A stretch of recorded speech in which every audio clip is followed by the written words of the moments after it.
El 2002 pareció empezar mal para los colombianos. En enero, el presidente Andrés Pastrana anunció el fin del proceso de paz con las FARC. El secuestro de un político precipitó el fin del proceso de paz. La guerra se agudizó en todo el país, especialmente en el suroccidente, en donde paramilitares, guerrillas y narcotraficantes se disputaban el territorio palmo a palmo. Los diputados del Valle elegidos para el periodo 2001-2003 temían por su seguridad.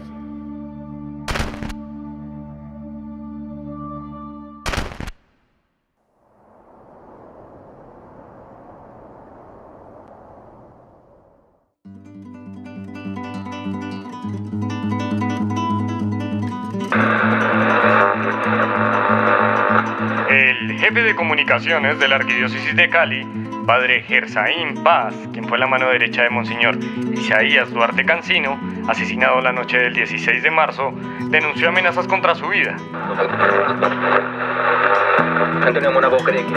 Ante la delicada situación de orden público, el gobierno ultima detalles para el nombramiento de un zar antiterrorismo, que se encargaría de dirigir la...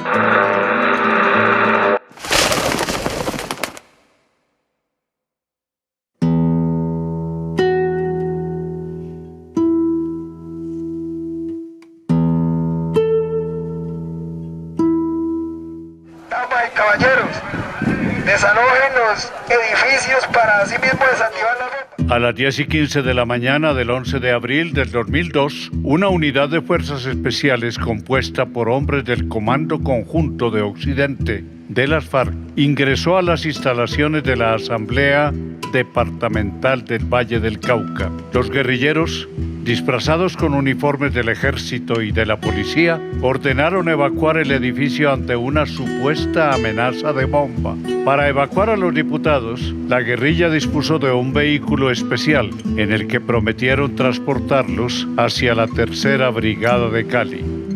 A Fabiola Perdomo, ese día le cambió la vida. Fue el último día en que abrazó a su esposo, Juan Carlos Narváez.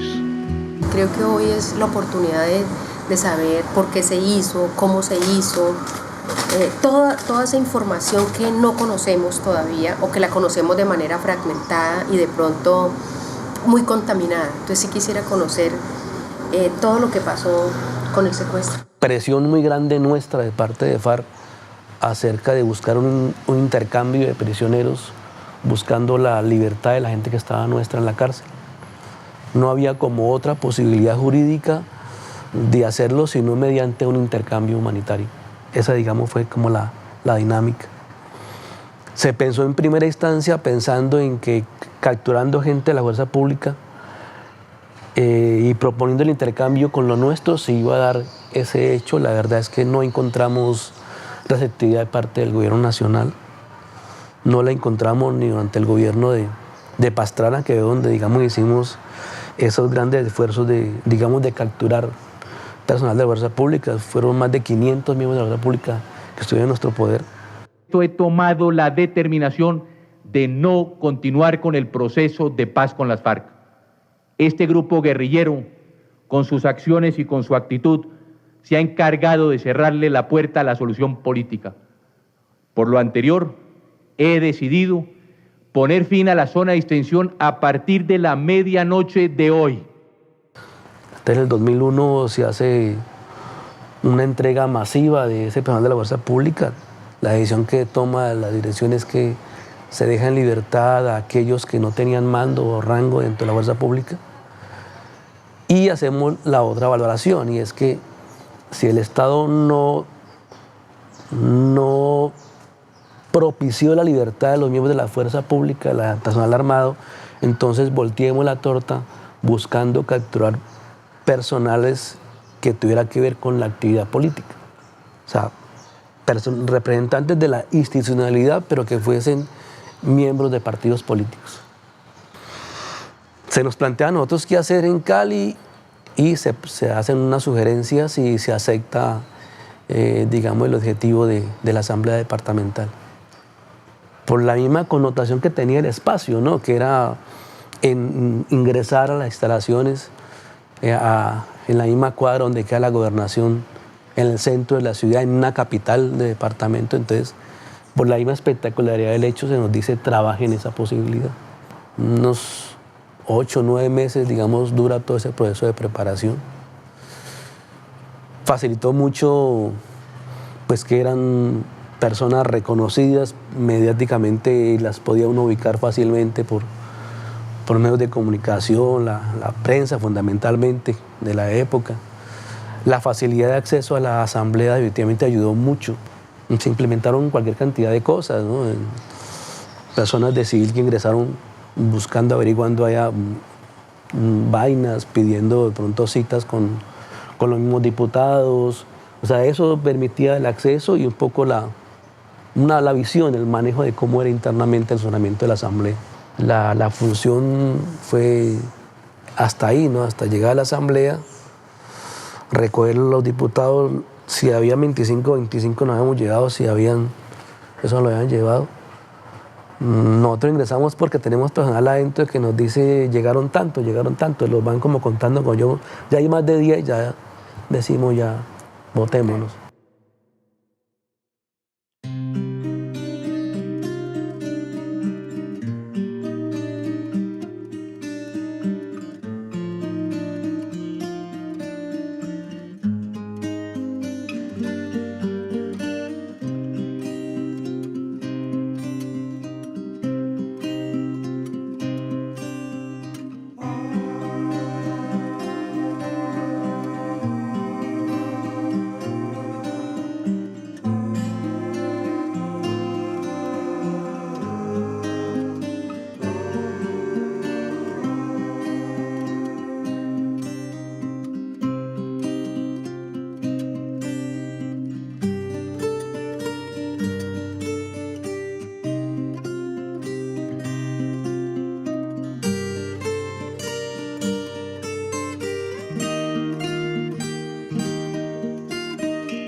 Los guerrilleros se distribuyeron en 4 grupos para evacuar la asamblea. Uno de ellos se dirigió al baño del segundo piso, en donde activarían una carga explosiva para darle mayor realismo a la situación. Acudieron al subintendente Carlos Alberto Sendales para ubicar el baño. Una vez allí, el subintendente se dio cuenta del engaño y fue asesinado en situación de indefensión. Cuando esto sucedió, Luisa María Sendales tenía 2 años y no alcanzaba a comprender la muerte de su padre. Quería saber qué fue lo que sucedió con mi papá el día de la toma de la asamblea. Cuando intempestivamente íbamos todos saliendo, yo creo que él en un acto muy valeroso, él sospechó algo y creo que él se fue a mirar qué era lo que le había parecido sospechoso. Subió al segundo piso, yo tuve oportunidad pues ya luego de conocer todo el informe, subió al segundo piso y pues allá fue agredido pues, por parte de estas personas que de la guerrilla pues se habían tomado el edificio. Como te digo, luego entiendo que él pudo salir herido hasta casi pues la salida del edificio. Se notaba que estaba mal, o sea que estaba herido y que estaba mal. Llegó una patrulla de la policía, allí lo subieron y hasta allí pues supe, luego ya pues tristemente al rato, después de uno estar allí todavía atento a qué era lo que sucedía, cuando ya además horas después se supo que en realidad era un secuestro, también me enteré del fallecimiento de tu papá.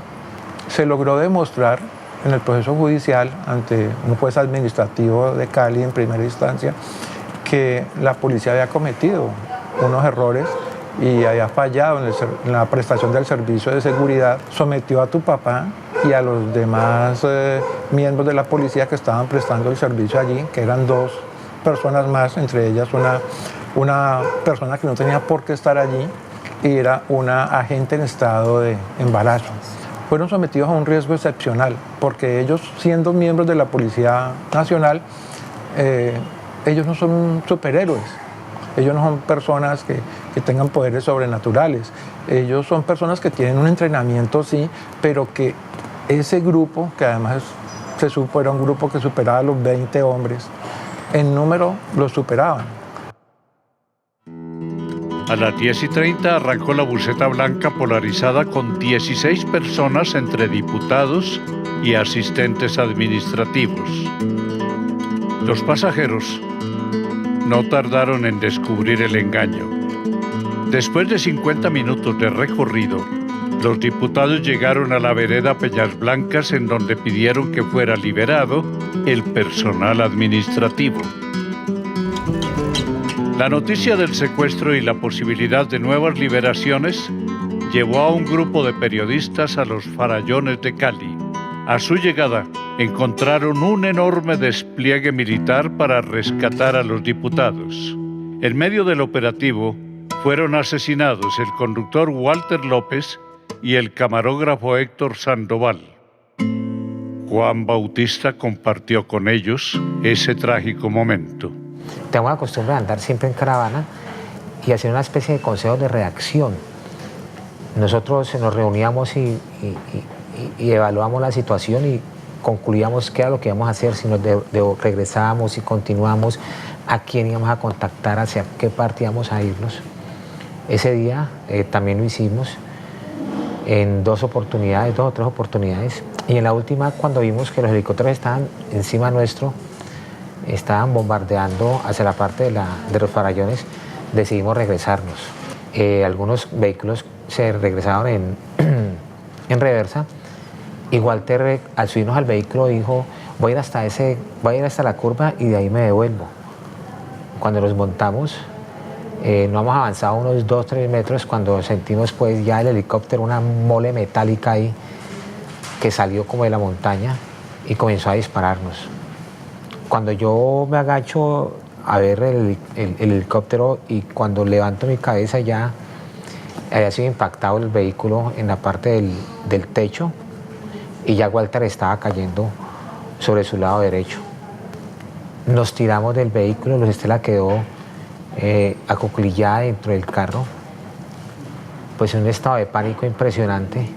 Nosotros nos bajamos y sacamos a Luz Estela y el helicóptero regresó a seguir disparando. Fue cuando nos lanzamos por primera vez al barranco y nos subimos de nuevo. Yo me quité el chaleco, le hice señas que por favor no dispararan, pero el helicóptero de nuevo volvió. Se hizo en total unas 4 pasadas. Nosotros nos tiramos a un barranco en 4 oportunidades. En la última oportunidad, Héctor fue impactado en su rodilla y ahí comenzó a desangrarse. Le presté los primeros auxilios, lo más que pude, le hice torniquete, traté de levantar su rodilla por encima de su cuerpo, pero no fue posible.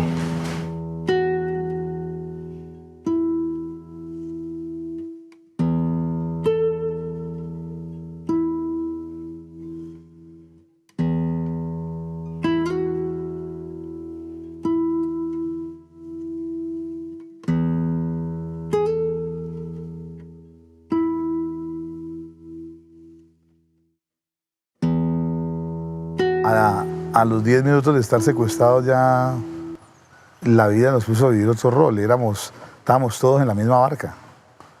¿Sí? Nos hundíamos o salíamos adelante. Entonces empezamos a entender eso. Teníamos que actuar con unidad de acción. Allá no éramos que liberales o conservadores, o oposición, no. Con todas las diferencias ideológicas que pudieran existir, en ese momento éramos secuestrados. Éramos hermanos en la desgracia. La adversidad nos hermanó. Durante 5 años los diputados emprendieron un incierto recorrido por Buenaventura, López de Micay, El Tambo, Argelia, Leiva, El Charco, Iscuandé, Magüí Payán, Patía. Territorios en disputa de múltiples actores armados. Digamos, por mi experiencia, nosotros teníamos dos grandes clasificaciones para los días. Una es los días en marcha, cuando estamos activos huyendo del ejército, entonces no hay descansos. Se levanta, las marchas pueden ser diurnas, nocturnas, dependiendo de la seguridad del territorio, de lo que se vaya a hacer. Las marchas pueden ser por ríos, pueden ser los movimientos estratégicos que hace la guerrilla para eludir la acción del ejército, pueden ser por ríos, pueden ser caminando, pueden ser de día, pueden ser de noche.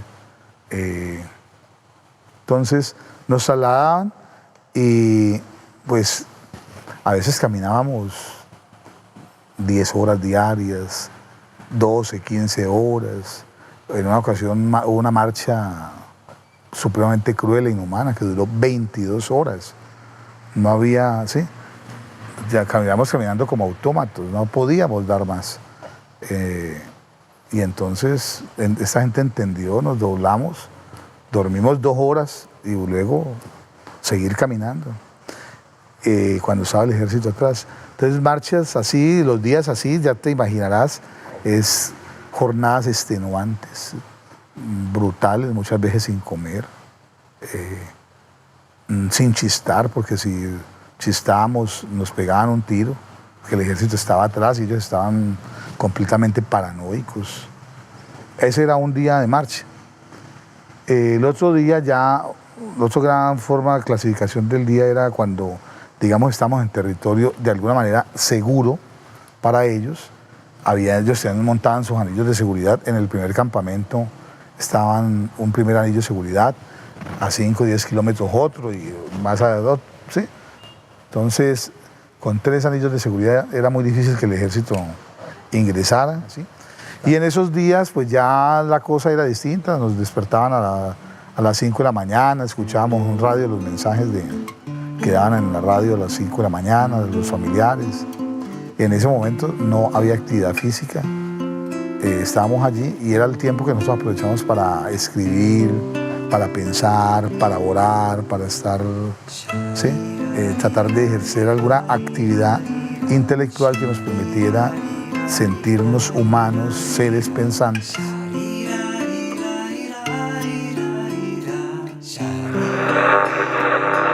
Hola papito lindo y hermoso, espero te encuentres muy bien. Te quiero contar cómo ha transcurrido esta semana, el día de hoy. Estaban las preparaciones los últimos días para realizar la primera comunión, que es una fecha en la cual me gustaría mucho compartir contigo. Señor presidente, los que van a morir te saludan. Estos meses han sido de persecución, marchas agotadoras, hambre y enfermedad, pues el gobierno insiste en rescatarnos a sangre y fuego.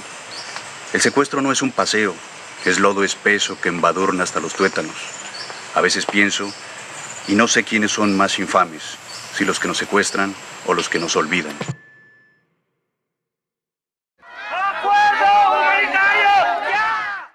Las 12 familias estuvieron también cautivas buscando la liberación de sus seres queridos.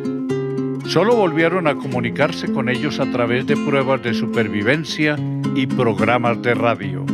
Se unieron a la lucha de cientos de familiares de secuestrados por el acuerdo humanitario. Ni el dolor de las familias, ni la diplomacia internacional lograron convencer a las partes de llegar a un acuerdo especial para la liberación de los secuestrados. Ante el secuestro de su hermano, Ángela Giraldo tocó todas las puertas para que se realizara el acuerdo. Queremos que nos dé su opinión del contexto y qué fue lo que sucedió. ¿En qué consiste el derecho internacional humanitario? Si dos partes en conflicto no se pueden poner de acuerdo sobre la terminación del conflicto por un acuerdo entre ellos o porque uno reconoce la superioridad arrasante del otro, pueden, mientras que termine el conflicto, o mejor, deben hacer un acuerdo para hacer menos dolorosa la situación de la población civil inocente involucrada en medio del fuego cruzado de los dos. Colombia durante muchos años se resistió a consagrar o a aceptar el derecho internacional humanitario porque los militares pensaban que eso era reconocerle estado de beligerancia internacional a las FARC o a la guerrilla colombiana, lo cual no era cierto. Esa no es una consecuencia, ni es un factor que determine beligerancia.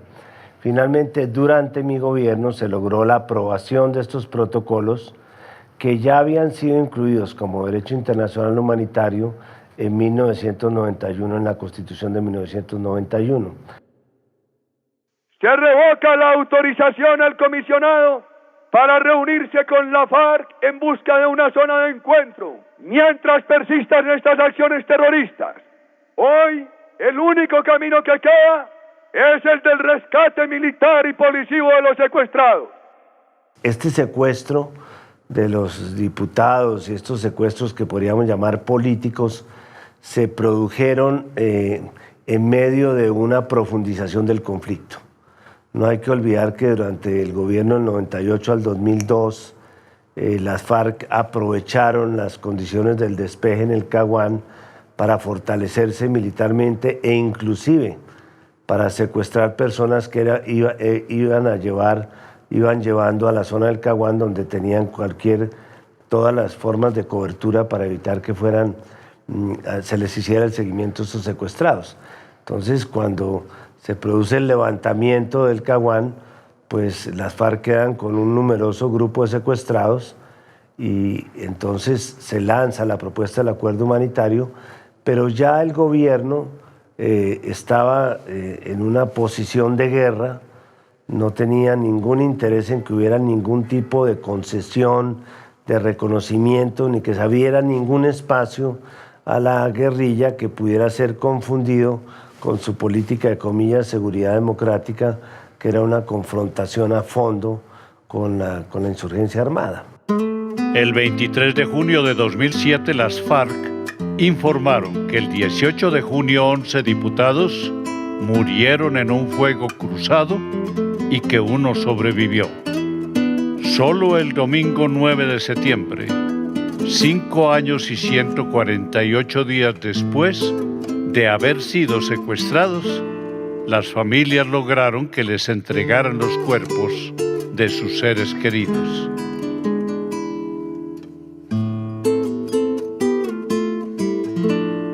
Después de esta experiencia devastadora, Juliana Orozco reflexiona sobre los retos de la reconciliación.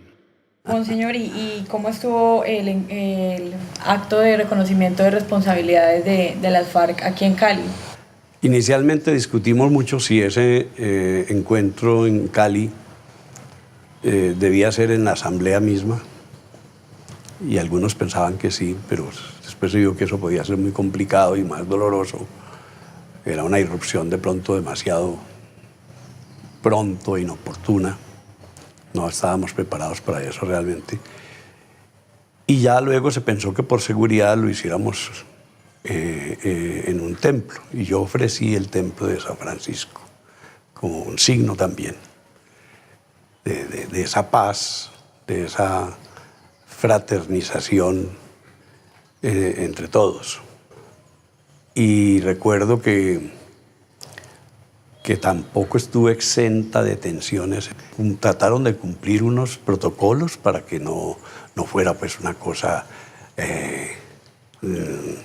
digamos, abierta a lo que cada quien quisiera, porque pues estamos en un medio muy violento, sino que fuera algo que motivara hacia ese camino de reconciliación. En nombre de las FAREP y de su Delegación de Paz, queremos expresar nuestro más sincero y público reconocimiento de responsabilidad y pedir perdón a las víctimas y a los familiares de los 11 diputados del Valle del Cauca, los cuales se encontraban retenidos y bajo responsabilidad de nuestra organización. Pero entonces hay que asimilar ese ser pacífico interno, ese ser desarmado, ese ser que no es pusilánime, ni flemático, ni insensible, sino que de alguna manera empieza a entender que puede tener dominio sobre sí mismo, aunque no tenga dominio sobre el otro. Y que en la medida en que él tenga más dominio sobre sí mismo, menos lo va a dominar el otro. Y es ese ser lo que nosotros llamamos perdón. La palabra misma viene de eso, para dar, para donarse. El perdón es lo que le permite a una persona poder darse ella, poder salir de sí misma. Y por eso el perdón es, primero que todo, un acto personal, íntimo. Termino reiterando a los familiares mi respeto, mi solidaridad, mi sentimiento de perdón. Eso no estaba en lo planeado, en lo pensado, en lo imaginado. Ese no era nuestro objetivo. Fueron en esta dinámica de la guerra que por fortuna paramos en este país, de buscar unos propósitos y en busca de ello lo que hicimos fue causar más dolor y más daño. Gracias por esa parte de esta historia que todavía no la conocíamos. Conocíamos la otra parte, que fue la muerte de ellos. Y yo estoy aquí porque yo ya perdoné. Pero eso no quiere decir que no me duela. Eso no quiere decir que no vaya a llorar. Pero ya no hay sufrimiento, hay solo dolor. Y el dolor es pasajero. Es cuando pasan cosas como las de hoy. Reencontrarme con esos momentos. Es muy doloroso conocer la verdad, pero es necesario.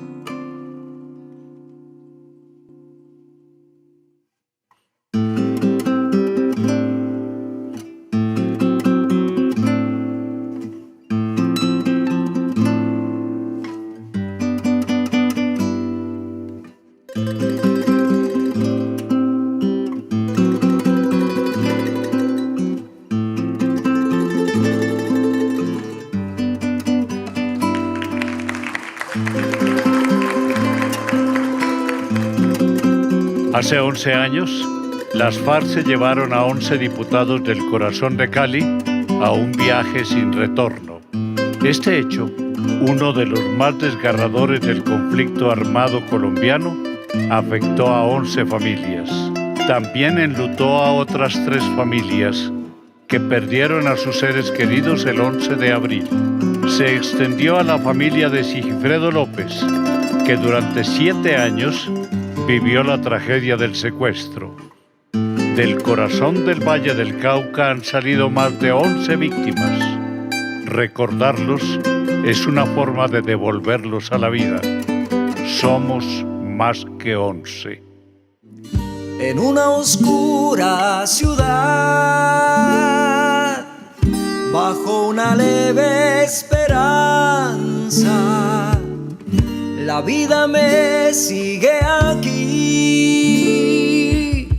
en medio de una mañana, porque levanto hoy la mirada de soledad acompañada. Busco en mi cielo tu rebeldía, en el recuerdo de tus días.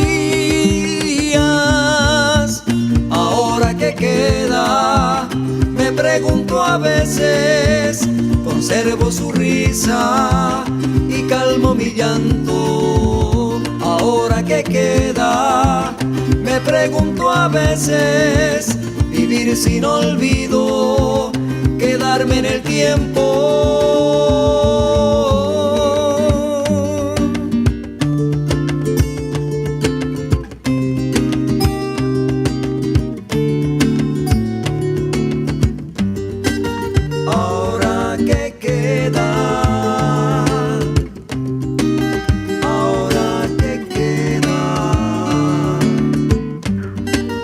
quedan acuerdos inconclusos, familias que mantienen las memorias de unos hombres que una vez el conflicto los arrebató del corazón de esta ciudad y del recuerdo de su gente. Lecciones que no deben perderse de una asamblea que un día de abril se vistió de horror. Ahora sus nombres retumban con fuerza, con la esperanza de no ser olvidados y el deseo de que su tragedia no haya sido en vano, no haya sido en vano.